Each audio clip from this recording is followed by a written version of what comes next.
Hello friends, please don't forget to subscribe to my channel and like the videos. Thank you for your support. The third row. Traditionally, no one short of short people have dared venture back there, as it's almost always been a cramped and uncomfortable penalty box. Unless of course you're riding in a minivan or gigantic SUV. But for whatever reason the minivan has become as unpopular as most third rows, and the bigger the SUV, the more unwieldy it becomes to navigate through urban landscapes. Lately though, several big, but not too big, three-row SUVs have stepped into the breach in an effort to make things less onerous out back and from behind the wheel, with the all-new 2024 Toyota Grand Highlander being Toyota's take on the theme. Yes, the Toyota Highlander, with which the Grand Highlander shares some componentry, a powertrain, and a name-ish, has a third row. No, it's not nearly as grand as the Grand Highlanders, which was designed from the jump to be a 7 or 8 passenger SUV.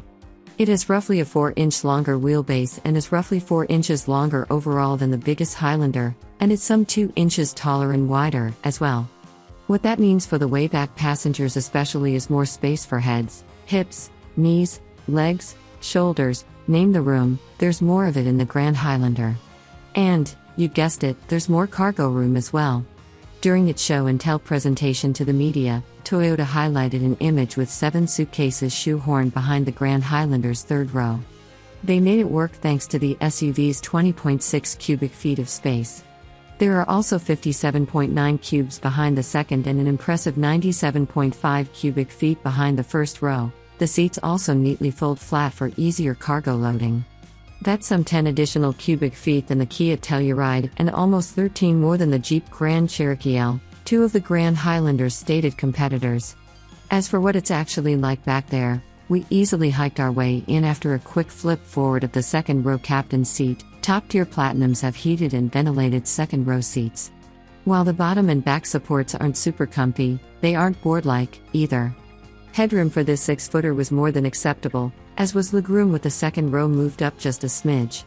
In short, 2 not-so-short adults would have no problem spending an hour or more back there. There are also USB-C ports on either side, 7 in all throughout the cabin, and ample room for drinks and even tablets. All in all, it's a solid third row. When it comes to piloting the Grand Highlander, it's about what you'd expect from a vehicle in this class, especially so when it comes to the volume powertrain, a version of Toyota's latest 2.4-liter inline turbocharged 4-cylinder engine with 265 horsepower and 310 pounds-to-foot of torque mated to an 8-speed automatic transmission.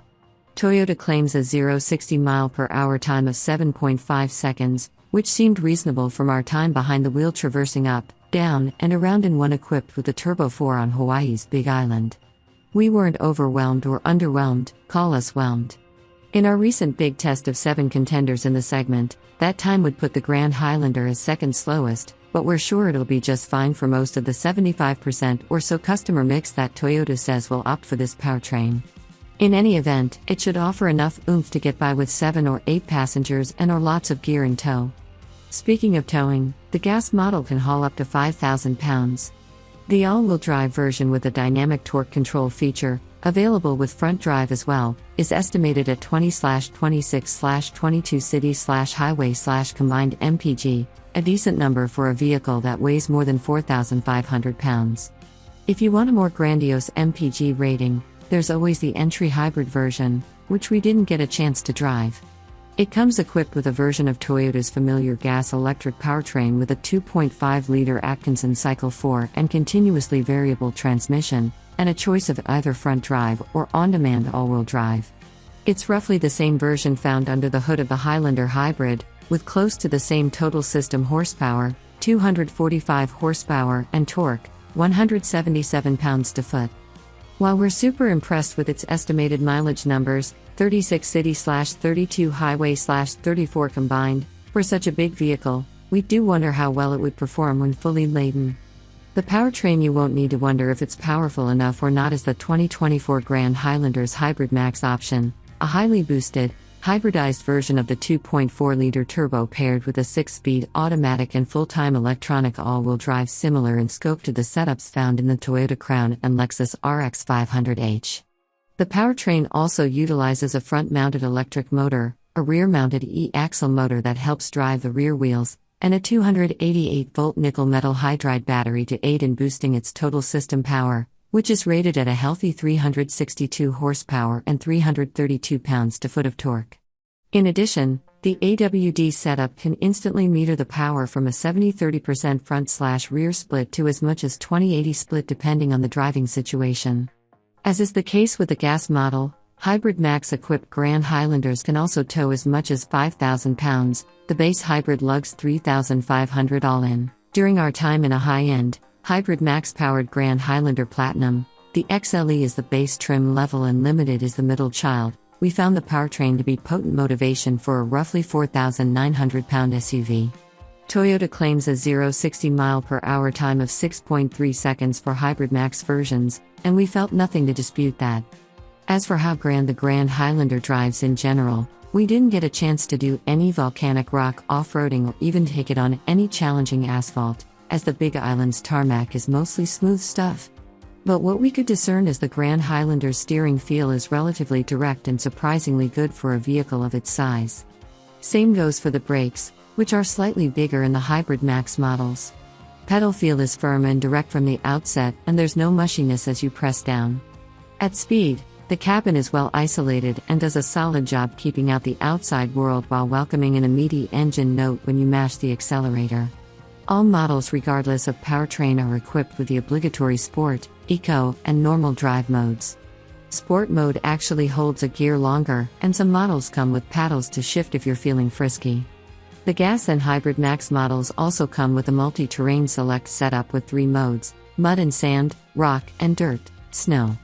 Regardless of the mode you choose, the suspension transmits more than a bit of impact harshness into the cabin when you crash over the occasional washboard. And in the few twisty sections we were able to charge into, we found it a smidge wallowy. We'd rather have this vehicle tuned to be more comfortable over the bumpy stuff, or at least offer more comfort-oriented setting, with slightly less lean into corners, but that's just us. For the overwhelming majority of owners, the setup will no doubt prove more than sufficient. What should also be more than up to snuff for most folks interested in a Grand Highlander is what you get in the cabin. In addition to the aforementioned plethora of USB ports, there are a multitude of cup holders, 13 in all, including 3 in the center console area with one that can hold a large water bottle, a feature we'd love to see with more frequency in other vehicles. Also standard across the lineup is Toyota's latest 12.3-inch infotainment screen, with wireless phone charging and wireless Apple CarPlay and Android Auto. Step up to the Limited and Platinum trims and other features become available, including a 12.3-inch multi-information display, a removable console between the second-row captain's chairs, a premium JBL sound system, a head-up display, and a panoramic sunroof. All trims also come with Toyota's Safety Sense 3.0 as standard, although higher trims are available with advanced features including front and rear parking assist and, on the Platinum, Toyota's new Traffic Jam Assist feature that offers hands-free driving below 25 miles per hour in certain conditions. Outside, while the resemblance to the Highlander is evident, the larger Grand Highlander has more presence and more angularity to its exterior style, especially so the fog lamp housings framing its large trapezoidal main grille. The rest of the vehicle cuts a profile that's visually non-threatening compared to the rest of the segment. Interestingly, it doesn't ride on giant wheels and tires, with an 18-inch package on XLE and 20-inch wheels on Limited and Platinum. All in all, while the Grand Highlander doesn't exactly break any new ground, it fills a niche for Toyota with an offering that will undoubtedly be able to compete against several established 3-row SUVs like those in the aforementioned big test. Is it grander than the rest of the pack, especially out back? We look forward to pitting the Grand Highlander against the best in the segment soon. Prices start just under $45,000 for the front drive XLE and around $60,000 for the Platinum. Prices will be finalized as the model arrives in Toyota dealerships soon.